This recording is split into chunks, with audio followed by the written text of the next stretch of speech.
Hello everyone, welcome to CS Pathshala by Vishwendra Chaudhary. स्वागत है आप सभी का एक और नई वीडियो में। तो जैसा कि आपको पता है हम टफल पढ़ रहे हैं और फर्स्ट यूनिट बेसिकली हम अभी देख रहे हैं, जिसमें हमने अभी तक डिस्कस किया आपके डीएफए के बारे में। लास्ट वीडियो में हम डिस्कस कर रहे थे आपके डीएफए के कुछ क्वेश्चंस के बारे में। तो हम दो टाइप्स के क्वेश्चन अभी तक देख चुके हैं। एक जिसमें आपकी स्ट्रिंग की स्टार्टिंग एंडिंग या आपका मिडल कोई सब स्ट्रिंग बताएगा वो, और दूसरा अगर आपकी स्ट्रिंग की लेंथ देगा तो। ठीक, आज की वीडियो में हम एक बहुत इंपॉर्टेंट क्वेश्चन डिस्कस करने वाले हैं, जो है आपकी डिविजिबिलिटी का क्वेश्चन, और मोस्ट ऑफ द केसेस में आपके एग्जाम में यही क्वेश्चन आता है। ठीक, तो क्वेश्चन क्या है एक बार देखते हैं। Construct a DFA that accept all the binary strings whose decimal equivalent is divisible by 3। तो बेसिकली मेरे को एक ऑटोमेटा बनाना है, DFA बनाना है जो उन सारी स्ट्रिंग को एक्सेप्ट करे, उन सारी बाइनरी स्ट्रिंग को एक्सेप्ट करे जिसको अगर मैं डेसिमल में कन्वर्ट करूं तो वो जो नंबर आना चाहिए वो आपका 3 से डिवाइड होना चाहिए। ठीक, तो बेसिकली यहाँ पे इसने किसकी बात करी है, बाइनरी नंबर की बात करी है। तो मेरा सिग्मा क्या हो जाएगा, 0 और 1। ठीक, उसके बाद अगर मैं बात करूं लैंग्वेज की, तो लैंग्वेज में कौन कौन सी स्ट्रिंग आएगी। तो अगर मैं बात करूं कि आपका 3 से क्या क्या डिवाइड होता है, अगर मैं डेसिमल में ही बात करूं तो 3 से क्या क्या डिवाइड होता है, 0, 3, 6, 9, 12 एंड सो ऑन। ठीक, तो 0 के कॉरेस्पॉन्डिंग स्ट्रिंग क्या होगी, 0। 3 के कॉरेस्पॉन्डिंग स्ट्रिंग क्या होगी, 1 1। 6 के कॉरेस्पॉन्डिंग स्ट्रिंग क्या होगी, 1 1 0। 9 की कॉरेस्पॉन्डिंग क्या होगी, 1 0 0 1 1 2 4 8 8 और 9, ये डैश डैश। ठीक, तो इन सारी स्ट्रिंग को आपकी वो पर्टिकुलर मशीन जो है, ऑटोमेटा जो है वो एक्सेप्ट करना चाहिए। ठीक, अब बेसिकली अभी तक हमने क्या पढ़ा कि हम लैंग्वेज लिख रहे थे, उसके बाद सबसे छोटी स्ट्रिंग को एक्सेप्ट करा दे रहे थे। लेकिन यहाँ पे आपका एक कंसेप्ट है, जो इस टाइप्स के क्वेश्चन आएंगे आपके डिविजिबिलिटी के, उसमें आपको एक चीज का ध्यान रखना है। वो चीज क्या है कि जो आपकी स्टेट्स बनेगी, जो आपकी नंबर ऑफ स्टेट्स होगी वो इक्वल होगी नंबर ऑफ पॉसिबल रिमाइंडर। ठीक, तो अगर आप 3 से किसी भी नंबर को डिवाइड करते हो तो आपके क्या क्या पॉसिबिलिटी है कि क्या क्या रिमाइंडर आ सकते हैं। तो आप अगर किसी भी 3 से किसी भी नंबर को डिवाइड कर रहे हो तो या तो रिमाइंडर आएगा 0, ठीक, या 0 रिमाइंडर आएगा 1, या रिमाइंडर आएगा 2। इन 3 रिमाइंडर से अलग तो कोई रिमाइंडर आ नहीं सकता। या तो 0 आएगा, कंप्लीटली डिवाइड हो जाएगा वो, या आपका 1 आएगा, या आपका 2 आएगा। ठीक, यही 3 पॉसिबल रिमाइंडर है जब आप 3 से किसी भी नंबर को डिवाइड करोगे। तो आपकी 3 ही स्टेट बनेगी, for example Q0, Q1 and Q2। जो Q0 होगी वो आपकी रिमाइंडर 0 के कोरस्पॉन्डिंग होगी, यानी कि Q0 पे वो सारी स्ट्रिंग एंड होगी जिसका रिमाइंडर 0 आएगा, यानी कि जो आपकी 3 से डिविजिबल हो जाएंगे। Q1 पे वो सारी स्ट्रिंग एंड होगी जहां पे आपका रिमाइंडर, जिनको 3 से डिवाइड करने पे आपका रिमाइंडर 1 आएगा, और 2 पे वो सारी स्ट्रिंग एंड होगी जहां पे आपका रिमाइंडर 2 आएगा। इसका मतलब क्या है, जब हम अभी करेंगे आप समझ जाओगे। बस अभी तक आपको इतना ध्यान रखना है कि जो मेरे पॉसिबल रिमाइंडर हो सकते हैं वो बेसिक, जो मेरी नंबर ऑफ स्टेट्स होगी वो आपकी नंबर ऑफ पॉसिबल रिमाइंडर के इक्वल होगी, और हर एक रिमाइंडर के कोरस्पॉन्डिंग एक स्टेट होगी। आप इसको ऐसे याद रख सकते हो, या आप इसको ऐसा भी बोल सकते हो, जिस भी नंबर से डिवाइड कर रहे हो आपकी टोटल नंबर ऑफ स्टेट उतनी ही बनेगी, क्योंकि आपके रिमाइंडर उतने ही आ सकते हैं। फॉर अगर एग्जांपल अगर मैं 4 से डिवाइड करूं तो 4 से डिविजिबिलिटी की बात करूंगा तो रिमाइंडर क्या आ सकता है, 0, 1, 2 एंड 3।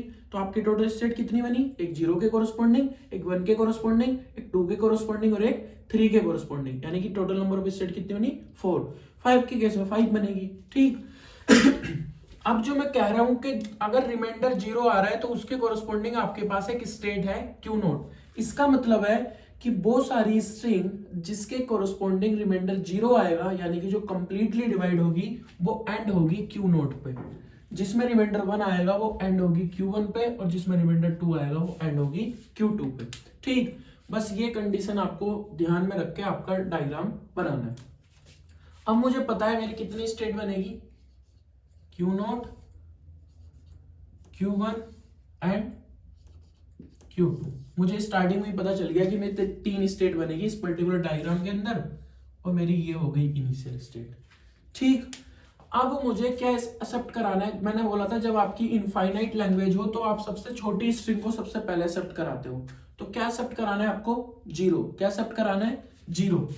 तो 0 एक्सेप्ट कराने के लिए प्लस कंडीशन क्या है कि वो सारी स्ट्रिंग जिसमें रिमाइंडर 0 आएगा वो कहाँ एंड होनी है? Q0 पे।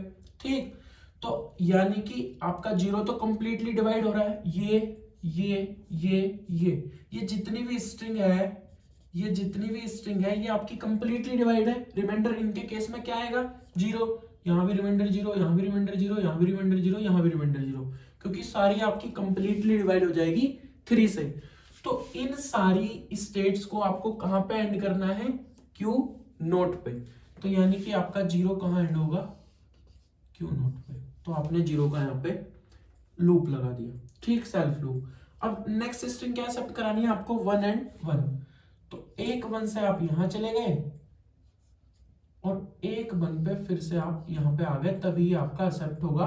और एक्सेप्ट कराना है तो आपको ये फाइनल स्टेट बनानी पड़ेगी। आपको सबसे पहले 0 एक्सेप्ट कराना था, तो 0 एक्सेप्ट कराना है, प्लस आप 0 एक्सेप्ट कराना है क्योंकि 0 आपका डिविजिबल है 3 से। ठीक, प्लस जो एक्सेप्ट होंगे वो कहाँ एंड कराने हैं आपको? Q0 पे। तो आपका ये कहाँ जाएगा? Q0 पे। सेकेंड स्ट्रिंग क्या है? 1 1 एक्सेप्ट करानी है और कहाँ एंड करनी है? Q0 पे, क्योंकि आपकी Q0 ही उसी स्टेट को रिप्रेजेंट कर रही है जहां पे आपका रिमाइंडर 0 आएगा, यानी कि कंप्लीटली डिवाइड हो जाएगा। उसके बाद नेक्स्ट स्ट्रिंग है 1 1 0।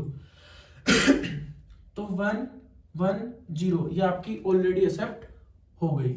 उसके बाद नेक्स्ट स्ट्रिंग है आपकी 1 0 0 1 1, और अगर मैं 0 से यहां जाता हूं 0, उसके बाद 0 एक 0 से इधर वापस आता हूं मैं। ठीक, और उसके बाद फिर से 1, तो आपकी ये भी एक्सेप्ट हो जाएगी। अब आप देखो इस पे आपने 0 1 दोनों डिफाइन कर दिए। ठीक, उसके बाद इस पे आप इसके लिए आपने 0 भी डिफाइन कर दिया, 1 भी डिफाइन कर दिया, और इसके लिए आपने 0 भी डिफाइन कर दिया। आपका रहता है ओनली 1। इस पे आपको 1 डिफाइन करना है, आपका डायग्राम कंप्लीट हो जाएगा। तो 1 डिफाइन करने के लिए आप क्या करोगे? अगर 1 आता है, फॉर एग्जांपल 1 0 और 1 1 0 1, ये नंबर क्या है? नंबर क्या है? ये 5। नंबर क्या है? 5। और 5 को अगर आप 3 से डिवाइड करते हो तो रिमाइंडर क्या आएगा? 2। तो ये स्ट्रिंग आपकी कहां पे एंड होनी चाहिए? Q2 पे। तो अगर आपका 1 0 और 1 आता है तो वो कहां एंड होना चाहिए? Q2 पे। तो ये आपका डायग्राम कंप्लीट बन गया। एक तरीके से आप इसको ऐसे देख सकते हो, दूसरे तरीके से आप कैसे देख सकते हो? आप नंबर लिखो 0 1 2 3 4 5 6 तक लिख लिए फॉर एग्जांपल। ये है 0, ये है 1, ये है 1 0, ये है 1 1, ये है 1 0 0 1 0 1 1 1 0। ठीक, ये नंबर और ये नंबर, ये आपका 3 से डिविजिबल है। ठीक, और तो 3 से डिविजिबल है तो रिमाइंडर क्या आएगा? 0। तो ये सारी स्ट्रिंग आपकी एंड होनी चाहिए Q0 पे। आप देख सकते हो 0 Q0 पे एंड हो रहा है, उसके बाद 1 1 Q0 पे एंड हो रहा है, उसके बाद 1 1 0 Q0 पे एंड हो रहा है। तो यानी कि मेरा ये ठीक है। उसके बाद मैं आता हूं 1 को अगर आप 3 से डिवाइड करते हो रिमाइंडर बचेगा 1, यानी कि Q1 पे एंड होना चाहिए। 4 को अगर आप 3 से डिवाइड करते हो रिमाइंडर बचेगा 1, यानी कि आपका Q1 पे एंड होना चाहिए। तो अगर आपकी स्ट्रिंग आती है 1 तो Q1 पे एंड होनी चाहिए, हो रही है। अगर आपकी स्ट्रिंग आती है 1 0 0 1 0 0 कहां एंड होनी चाहिए? Q1 पे, और Q1 पे ही हो रही है, तो मेरी ये वाली कंडीशन भी ठीक है। अब मैं आता हूं 2 पे। 2 को 3 से डिवाइड करोगे तो रिमाइंडर क्या आएगा? 2, तो Q2 पे एंड होनी चाहिए। 5 को 2 से डिवाइड करोगे तो रिमाइंडर आएगा 2, तो आपकी Q2 पे एंड होनी चाहिए। तो सबसे पहले मैं देखता हूं 1 0 1 0 Q2 पे एंड हो रही है, उसके बाद 1 0 1 1 0 और 1 आपकी Q2 पे एंड हो रही है। यानी कि मैंने जो आपका डायग्राम बनाया है वो बिल्कुल ठीक है। बस कंडीशन आपको क्या ध्यान रखनी थी कि मेरी टोटल नंबर ऑफ स्टेट जो बनेगी वो जितने पॉसिबल रिमाइंडर है उसके इक्वल बनेगी, प्लस जिसमें रिमाइंडर 0 आएगा वो Q0 पे एंड करानी है, जिसमें 1 आएगा वो Q1 पे करानी है, जिसमें 2 आएगा वो Q2 पे करानी है। ठीक, तो ऐसा आप डायग्राम बना सकते हो। अब आप इसमें कोई भी स्ट्रिंग पास कर लो जो आपकी 3 से डिविजिबल हो, वो आपकी एक्सेप्ट हो जाएगी। फॉर एग्जांपल आपका 3 से डिविजिबल होता है नंबर 18, क्या होता है 18 को अगर आप लिखो तो 1 0 0 0 0 1 2 4 8 16 and 2 1 2 4 8 16 and 2 18, ये आपका 18 लिखा है बाइनरी में, तो ये एक्सेप्ट होना चाहिए। सबसे पहले क्या आया 1 से मैं यहाँ पहुंच गया, फिर क्या आया 0 से मैं यहाँ पहुंच गया, फिर क्या आया अगेन 0 से मैं यहाँ आ गया, फिर क्या आया 1 से मैं यहाँ आ गया, फिर क्या आया 0 से मैं यही रहा। तो कंप्लीट स्ट्रिंग को प्रोसेस करने के बाद में आपकी फाइनल स्टेट पे हूं, इट मींस आपकी स्ट्रिंग एक्सेप्ट हो जाएगी। ठीक, तो ऐसे आपका जो भी नंबर दे रखा है आप उस पे हर एक रिमाइंडर के लिए एक स्टेट बनाओ और नंबर लिख लो आप और जो भी रिमाइंडर आ रहा हो उसके कोरस्पॉन्डिंग उसी पर्टिकुलर स्टेट पे उसको एंड कराते रहो। एक तरीका तो इसको बनाने का ये है। दूसरा तरीका जो आप इस पर्टिकुलर डायग्राम को बना सकते हो वो ये है कि पहले आप ट्रांजिशन टेबल कैलकुलेट कर लो। क्या कैलकुलेट कर लो? Transition table. मुझे पता चल गया मेरी स्टेट क्या रहने वाली है, Q0 Q1 एंड Q2, ये मेरी स्टेट रहने वाली है। ठीक मेरे इनपुट क्या है 0 और 1, तो मुझे बेसिकली ट्रांजिशन कैलकुलेट करना है। उसके लिए आपके पास एक फॉर्मूला है। फॉर्मूला क्या है कि जो मेरी नेक्स्ट स्टेट होगी वो मेरी इक्वल होगी 2 into current state plus input, और मैं यहां 3 से डिविजिबिलिटी की बात कर रहा हूं तो मैं इसका मोड ले लूंगा किसके साथ, 3 के साथ। अभी बस आप इस फॉर्मूले को समझो, इससे टेबल बनाओ। ये कैसे आ रहा है वो हम बाद में बात करेंगे। ठीक, तो मुझे सबसे पहले Q0 के लिए 0 पे नेक्स्ट स्टेट कैलकुलेट करनी है। तो 2 इंटू करंट स्टेट क्या है मेरी अभी Q0, तो इसकी वैल्यू आ जाएगी आपकी 0 प्लस इनपुट क्या है मेरा 0, और इसका मोड करना है किसके साथ, 3 के साथ। तो 2 इंटू 0 0 0 प्लस 0 0 और 0 मोड 3 क्या आ गया 0, तो मेरी स्टेट आ गई Q0। ठीक, अब मुझे कैलकुलेट करनी है Q0 से 1 के साथ। तो Q0 2 into current state Q0 है तो 0 और मेरा इनपुट क्या है 1। ठीक, तो 2 इंटू 0 0 प्लस 1 मोड 3 क्या आ गया मेरा 1, तो मेरी स्टेट आ गई Q1। ठीक, अब आप Q1 पे आ गए, तो Q1 पे आ गए तो करंट स्टेट आपकी 1 हो गई। अब पहले इनपुट लोगे आप 0, तो 2 इंटू 1 2 और 2 मोड 3 2, तो ये आ गई आपकी Q2। ठीक, अब आपको इनपुट लेना है 1, तो 2 इंटू 1 यानी कि आपकी करंट स्टेट 1 है, और इनपुट अब आपने 1 लिया, तो 2 इंटू 1 प्लस 1 2 इंटू 1 2 प्लस 1 3 और 3 मोड 3 0, तो ये स्टेट आ गई आपकी Q2। अब आप 2 पे पहुंच गए तो करंट स्टेट 2 हो गई। ठीक, पहले आप 0 के लिए कैलकुलेट करोगे तो 2 इंटू 2 4 और 4 मोड 3 1, तो ये आ गया आपका Q1। अब आप 1 के लिए कैलकुलेट करोगे तो 2 इंटू 2 4 प्लस 1 5 मोड 3 2, तो ये आपकी Q2 आ गई। ठीक, अब आप इसके कोरस्पॉन्डिंग डायग्राम बना सकते हो। स्टेट है आपकी Q0 Q1 एंड Q2। ठीक, अब Q0 से 0 पे कहां जाना है, Q0 पे ही जाना है। Q0 से 1 पे कहां जाना है, Q1 पे जाना है। अब Q1 से 0 पे 2 पे जाना है, 0 पे 2 पे जाना है, और अगर 1 आया तो Q0 पे आना है, 1 आया तो Q0 पे आना है। अब Q2 पे आ गए, Q2 से 0 पे Q1 और 1 पे Q2। ठीक, आप देख सकते हो डायग्राम दोनों सेम है, Q0 1 1 0 0 और 1। ठीक, मुझे एक्सेप्ट क्या कराना है, 0 एक्सेप्ट कराना है, तो यही फाइनल स्टेट बनानी पड़ेगी। आपका डायग्राम कंप्लीट हो गया, यही आपकी इनिशियल स्टेट है। तो आप इसको ऐसे भी बना सकते हो। आप पहले ट्रांजिशन टेबल कैलकुलेट कर सकते हो, उसमें आपका ये फॉर्मूला लगेगा। अब ये फॉर्मूला कहां से आ रहा है, ठीक, इसके बारे में हम बात करते हैं। तो बेसिकली इसको हम समझते हैं एक एग्जाम्पल के थ्रू। मैं यहाँ 2 से क्यों मल्टीप्लाई कर रहा हूँ, क्योंकि आप बाइनरी में कोई भी नंबर अगर बनाते हो तो आपका एक नंबर लिखा है, आप उससे दूसरा नंबर जब बनाओगे तो आपका नंबर मल्टीप्लाई बाय 2 हो जाता है, क्योंकि आप जब भी बाइनरी को कन्वर्ट करते हो डेसिमल में तो 2 की पावर में चलती है चीजें। ठीक, तो एक एग्जांपल के थ्रू समझते हैं। फॉर एग्जांपल आपके पास कोई नंबर है, लेट सपोज 1 1। क्या नंबर है आपके पास? 1 1। ये नंबर अगर मैं बाइनरी डेसिमल में देखूं तो क्या नंबर है ये? 3।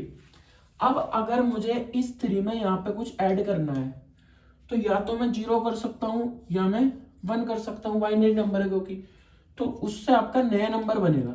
ठीक, तो फॉर एग्जांपल मैंने यहाँ पे ऐड कर दिया 0। क्या ऐड कर दिया? 0। अब ये नंबर क्या हो गया? 6। क्या हो गया? 6। और ये नंबर क्या है? 2 इंटू पुराना वाला नंबर क्या था?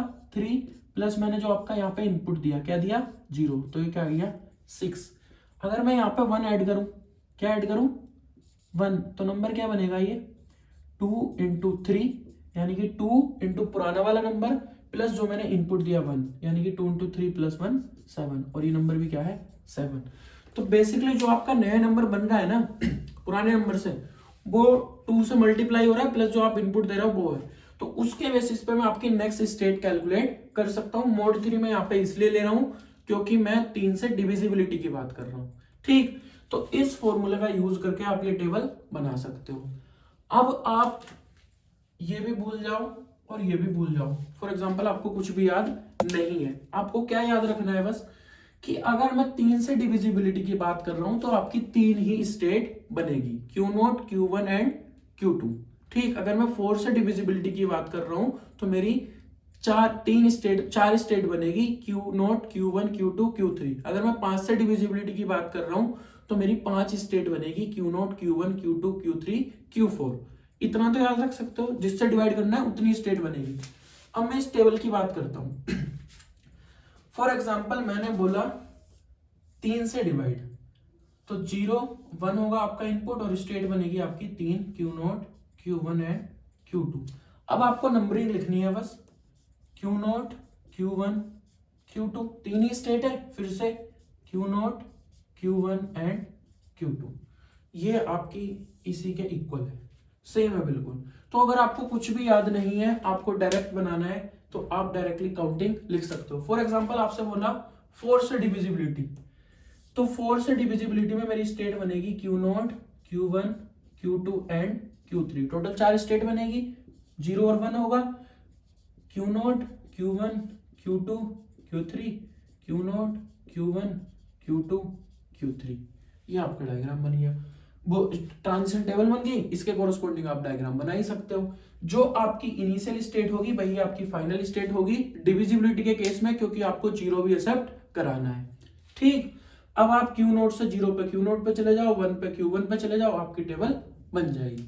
ठीक, तो आप डायरेक्टली ऐसे बिना दिमाग लगाए टेबल बना सकते हो, नहीं तो उसके पीछे कंसेप्ट क्या है वो ये है, और आप डायरेक्टली ऐसे भी बना सकते हो जैसे हम अभी तक आपका डीएफए बना रहे थे। अब इसमें एक चीज और आती है, क्योंकि ये क्वेश्चन ना बहुत इजी हो गया, आपको जो भी नंबर दिया होगा उतनी स्टेट बनेगी और आपको काउंटिंग लिखनी है 0 से उस नंबर -1 तक, और फिर स्टार्टिंग से स्टार्ट कर देना है। तो बेसिकली थोड़ा सा एग्जामिनर भी दिमाग लगाता है। तो एग्जामिनर ने लास्ट टाइम क्वेश्चन क्या दिया है एग्जाम में कि आपको एक डीएफए बनाना है जो उन सारे नंबर को, उन सारे टर्नरी नंबर को एक्सेप्ट करे जो डिवाइड होते हैं किससे? 3 से। डिवाइड होते हैं किससे? 3 से। तो टर्नरी नंबर है तो सिग्मा क्या होगा? 0, 1 एंड 2। डेसिमल यानी कि बेस 2 नंबर होगा 0, 1। अगर मैं बात करूं डेसिमल की, बाइनरी में क्या होता है? 0, 1। डेसिमल में क्या होता है? 0 to 9। ऐसे ही टर्नरी में क्या होगा? 0 to 3। तो आपका इनपुट क्या आ जाएगा? 0, 1 एंड 2। और अगर 4 से डिविजिबिलिटी की बात कर रहा है तो स्टेट कितनी बनेगी? 4, Q0, Q1, Q2 and Q3। अब आपको सेम काम करना है, Q0, Q1, Q2, Q3, Q0, Q1, Q2, Q3, Q0, Q1, Q2, Q3। बहुत इजी है। ठीक, तो बेसिकली अगर आपको टर्नरी नंबर दिए होंगे तो आपको ऐसे बनाने हैं, but most of the cases में जो आपके क्वेश्चन आता है एग्जाम में वो आपका यही आता है, बाइनरी नंबर डिविजिबल बाय 3 और 4 और 5। ठीक, तो उस केस में आप डायरेक्टली ऐसे टेबल बना सकते हो। जितने से डिवाइड करना होगा उतनी स्टेट बनेगी, इनपुट ऊपर लिखो और काउंटिंग लिखते रहो, जब खत्म हो जाए स्टेट फिर से स्टार्टिंग से स्टार्ट कर दो और उसके कोरस्पॉन्डिंग डायग्राम बना दो। ठीक, तो आई होप आपको समझ में आ गया होगा। इंपॉर्टेंट क्वेश्चन है, आपके एग्जाम में बार बार रिपीट हो रहा है ये क्वेश्चन, तो प्लीज इसको कर लेना। फिर भी अगर आपको कोई डाउट आता है तो आप कमेंट सेक्शन में पूछ सकते हो। प्लस अगर मेरी वीडियो अच्छी लगी हो, इससे आपकी थोड़ी भी हेल्प हुई हो, तो वीडियो को लाइक कर देना, मेरे चैनल को सब्सक्राइब कर लेना, प्लस अपने दोस्तों के साथ शेयर कर देना। आज के लिए इतना ही, मिलते हैं नेक्स्ट वीडियो में। नेक्स्ट वीडियो में हम डिस्कस करेंगे आपके एनएफए के बारे में। तब तक अपना ध्यान रखो, बाय बाय।